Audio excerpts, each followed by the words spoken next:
Le gouvernement du Québec lance un nouveau service pour les chercheurs d'emploi et les employeurs qui ont besoin de main-d'œuvre. Le site Québec Emploi utilise l'intelligence artificielle pour faciliter la recherche. Le service est gratuit et disponible dès maintenant.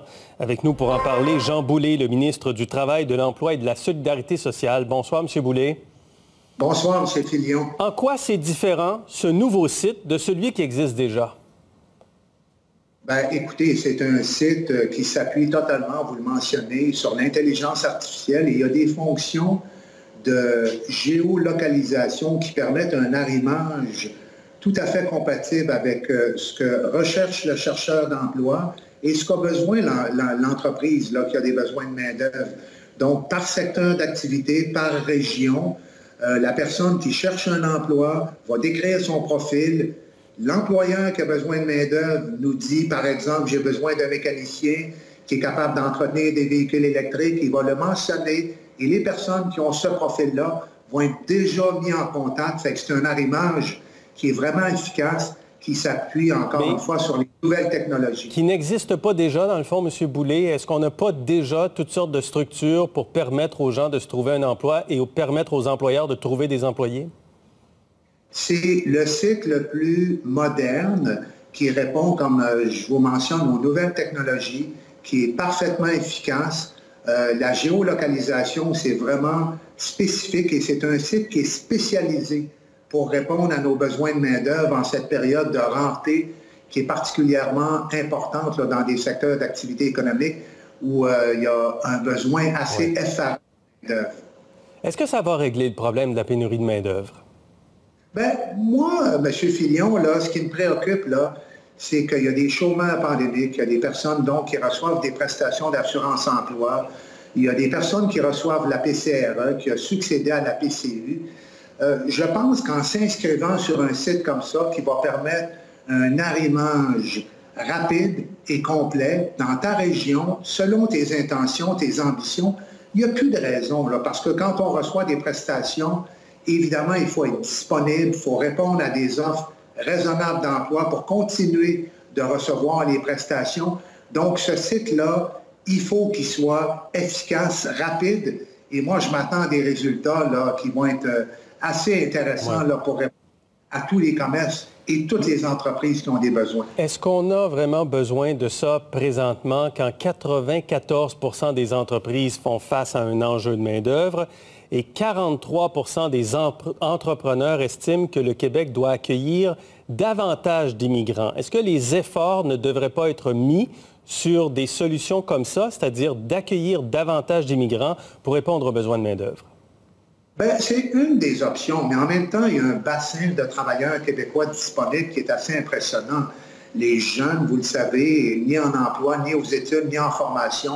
Il y a un potentiel intéressant de jeunes qui sont au chômage, les travailleurs expérimentés, les personnes immigrantes, les personnes qui, d'ailleurs, ont des certificats de sélection du Québec vont pouvoir aller sur ce site-là, qui, je souhaite, sera le plus performant, mais qui sera ouvert à toutes les clientèles de main-d'œuvre et les employeurs qui ont besoin de personnel temps plein, temps partiel, permanent, puis des personnes qui travaillent, des étudiants aussi pour des emplois d'été. Les personnes immigrantes, c'est une option, mais il y a aussi un potentiel ici au Québec qui est quand même assez intéressant.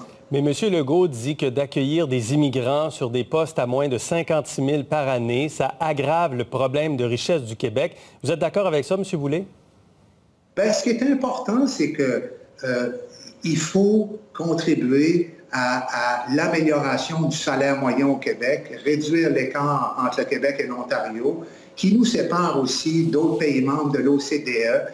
Il faut accroître le PIB par habitant, améliorer notre productivité. Quand on se compare, parfois on considère qu'on a des efforts considérables à faire pour s'automatiser, se numériser, se robotiser. Ça, pour moi, ça m'apparaît fondamental. En même temps, les personnes immigrantes, pour répondre à des besoins, notamment les emplois qualifiés, il y en a énormément dans beaucoup de secteurs, les technologies de l'information, la santé, l'enseignement, la construction, où les personnes immigrantes ont le profil pour répondre à nos besoins ici au mais 150 000 postes vacants en ce moment. La majorité, ce sont des postes en bas de 56 000 $ par année, en bas du salaire moyen.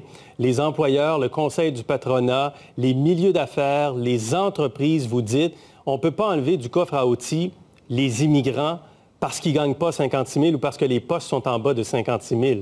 Est-ce que ce n'est pas une vraie solution pour aider à réduire la pénurie de main-d'œuvre qui ralentit l'économie du Québec? Bien, comme je viens de le dire, M. Filion, oui, c'est une des options. Puis je lis parfois des articles qui démontrent qu'il y a beaucoup de personnes immigrantes qui sont surqualifiées pour les emplois qu'ils occupent au Québec. Il faut les aider à reconnaître les compétences acquises à l'étranger, puis intégrer notre marché de l'emploi pour répondre à des secteurs qui sont particulièrement névralgiques à notre économie. Puis pour les autres emplois, on ne veut pas non plus en faire totalement abstraction. Je sais que dans le monde manufacturier, par exemple, il y a des besoins importants, oui. Mais il faut, si on veut accroître le salaire moyen au Québec, se concentrer d'abord et avant tout sur ces emplois-là qui vont aider à enrichir le Québec collectivement. Mais je répète, là, la grande majorité des emplois disponibles, postes vacants, sont en bas de 56 000.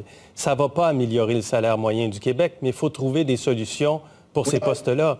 Et quand on regarde les chômeurs, votre collègue, M. Fitzgibbon, disait on peut prendre un chômeur ailleurs pour aller combler les postes vacants. Il y a 200 ou 300 000 chômeurs. Mais en même temps, la très grande majorité des chômeurs sont dans des secteurs qui sont à l'arrêt, notamment la restauration. Oui, absolument. Puis vous avez vu, d'ailleurs, on a mis en place un programme de formation et de requalification de la main-d'œuvre. Et ça interpelle les personnes qui sont dans tous les secteurs d'activité, aussi parfois indépendamment du niveau de rémunération. Et dans le secteur manufacturier notamment, il y a beaucoup de jeunes, de femmes, de personnes immigrantes aussi qui participent à des parcours de requalification, soit des formations de courte durée ou en alternance travail-études. On a besoin de tout le potentiel humain pour répondre à nos problématiques de pénurie de main-d'œuvre. Bien. M. Boulay, merci beaucoup. La fameuse pénurie de main-d'œuvre dont tout le monde parle, c'est notre plus grand enjeu.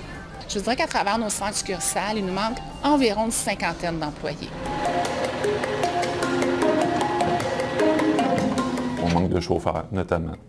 On manque également de mécaniciens de véhicules lourds, mais on manque également de trieurs. Il y a des conséquences catastrophiques au niveau de l'économie et ça devrait être l'enjeu numéro 1 des partis fédéraux. On en a pour 10 ans, fait que si on ne veut pas que ce soit catastrophique, il faut s'organiser. Tout le monde en parle parce qu'elle touche tout le monde, partout. La pénurie de personnel est devenue l'ennemi numéro 1 des entrepreneurs, surtout depuis la pandémie. C'est du jamais vu manquer autant d'employés et ce qui a fait aussi qu'on a dû diminuer nos heures d'ouverture.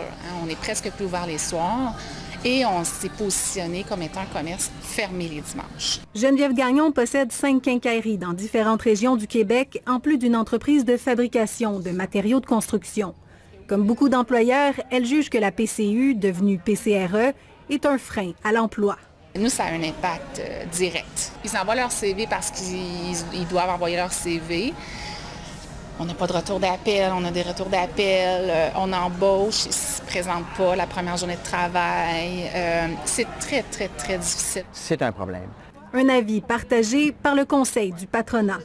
Actuellement, au Québec, plus de 128 000 personnes sont encore sous le programme de la PCRE.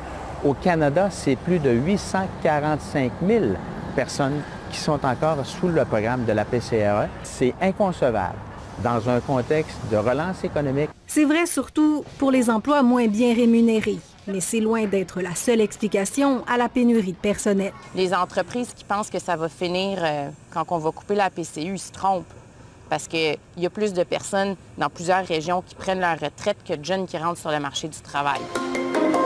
Les pressions pour augmenter les salaires et améliorer les conditions de travail seront donc très fortes dans les 10 prochaines années. Les employeurs devront s'adapter. Il faut complètement changer notre approche avec la dynamique d'emploi. Des fois, il faut prendre la personne à l'interne puis juste lui offrir la formation sur les heures de travail, payer, C'est ce genre de nouvelle réalité-là vers laquelle on n'aura pas le choix de migrer. Miser sur la formation en milieu de travail, c'est le genre de programme d'aide que les partis fédéraux pourraient offrir aux entreprises en pleine campagne électorale. Il y a plein de petites actions qui pourraient être prises qui nous aideraient, nous les entrepreneurs. Des petites actions comme favoriser la rétention et l'embauche des personnes âgées sur le marché du travail. Autre solution, l'immigration. On va essayer de recruter à l'étranger, notamment. Ça, c'est quelque chose sur lequel on travaille très, très fort. Une demande qui revient d'un secteur à l'autre. Ricova est à la recherche de camionneurs et d'éboueurs. On a des contrats qu'il faut respecter avec les municipalités essentiellement. Et ça bouscule un peu ces contrats-là, le fait qu'on a un manque de personnel. Il faut aussi favoriser les femmes sur le marché du travail. Une forte proportion de notre personnel, ce sont des femmes. Si on veut engager la relève, les jeunes femmes, ils n'ont pas de place en garderie ou des places qui ne peuvent pas se permettre de payer les montants qui sont demandés. Bref, tout pour accompagner les entreprises à investir pour faire face à cette réalité. Celle d'après la pandémie. Après une carrière comme technicien de chauffage, Marius Poirier travaille à temps partiel depuis 1 an dans une quincaillerie. Une façon de se désennuyer et de gagner un peu plus d'argent. Pour l'homme de 67 ans, la retraite n'est pas pour bientôt. On va prendre ça une année à la fois. Tant que je vais être en forme, je ne suis pas malade, là, ça va très bien. Je vais continuer à travailler. Il y a des magasins qui ont jusqu'à 10-15 % de leurs employés qui ont plus de 60 ans. Donc, vraiment, c'est une population qui est assez importante au sein de nos magasins, mais on en prendrait plus. Mais le recrutement est difficile.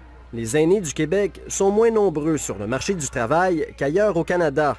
Le taux d'emploi des 60 à 69 ans est de 36 % dans la province, alors qu'il est de 41 % dans l'ensemble du pays et qu'il dépasse les 42 % en Ontario. Pourtant, cette main-d'œuvre serait bien utile par les temps qui courent. Si on avait le même taux d'emploi pour les 60 ans et plus qu'en Ontario, là, on pourrait combler presque la moitié des postes vacants actuellement affichés au Québec. Selon l'étude effectuée par HEC Montréal, les conventions collectives dans les milieux syndiqués, dont la fonction publique, sont en partie à blâmer.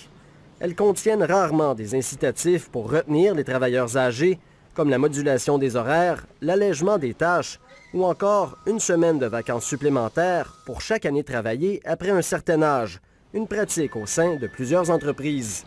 Un travailleur de 64-65 ans peut avoir jusqu'à 12 semaines de vacances. Il est là 40 semaines. C'est mieux que zéro. Selon les auteurs de l'étude, le Québec est mal préparé pour faire face à la pénurie de main-d'œuvre.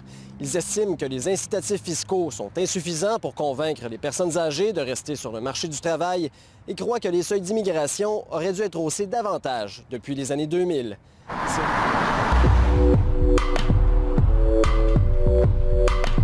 Des affiches comme celle-ci, il y en a de plus en plus aux abords de l'autoroute 117, signe d'une réalité de plus en plus difficile pour les employeurs.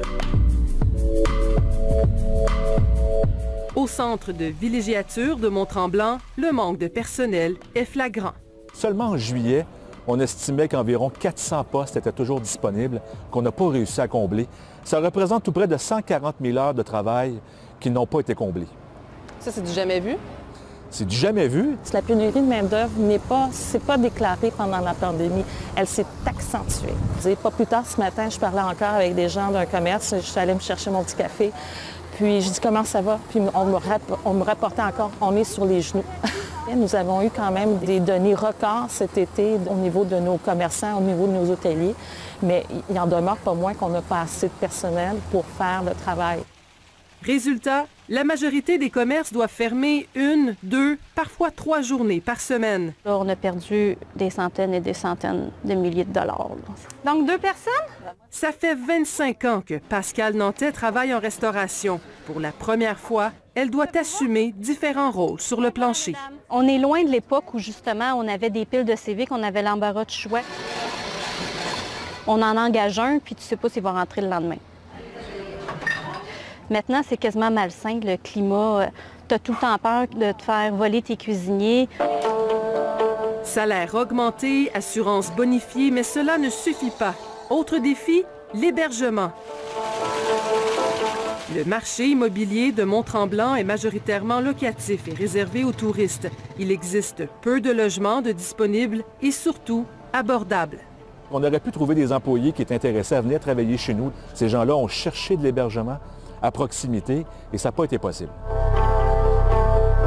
Devant cette problématique, Pascal a décidé d'acheter une maison de 6 chambres pour loger ses futurs employés.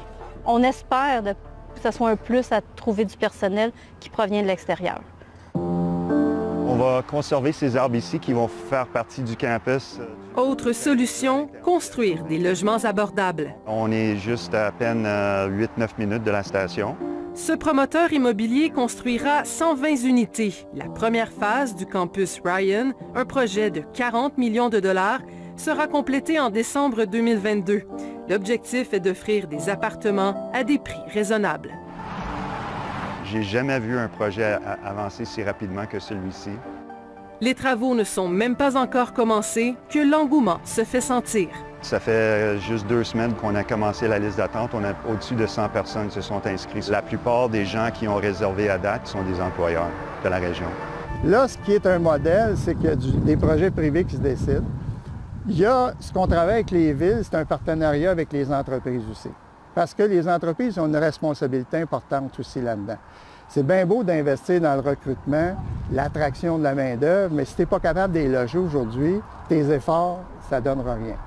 La solution passe peut-être par redéfinir les modèles de développement économique, croit Paul Kals. Le secteur de l'habitation, le transport, les écoles, la santé fait partie du développement économique. Donc ça, les municipalités sont conscientes de ça et ils veulent participer, mais pas à n'importe quel prix.